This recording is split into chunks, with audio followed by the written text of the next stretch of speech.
Ассаламу алейкум қыздар. Бүгін балаларым сүйіп ішетін витаминге толы компотты үй жағдайында дайындаймыз. Бұл дайындаған компотымызды той жиындарда дастархандарға қоюға болады.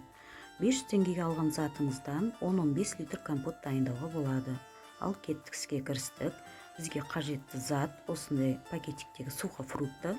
Ондай сухофруктын базарлардан алуға болады. Мен оның 3/1 бөлігін алдым, барлығын қоспайсыздар қыздар. 3/1 бөлігін 5 литр суға қайнатамыз. Тазалап жуып аламыз. Жуылған сухофруктын суға саламыз, салқын суға. Астын қатты қойып, бір қатты қайнатып аламыз. Қайнаған компотымызға 1 пиала қант, қасықтың ұшымен лимонный кислота саламыз.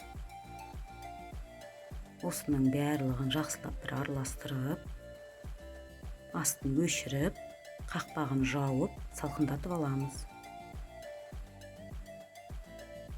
Салқындаған компотымызды осындай графиндерге сүзіп құямыз.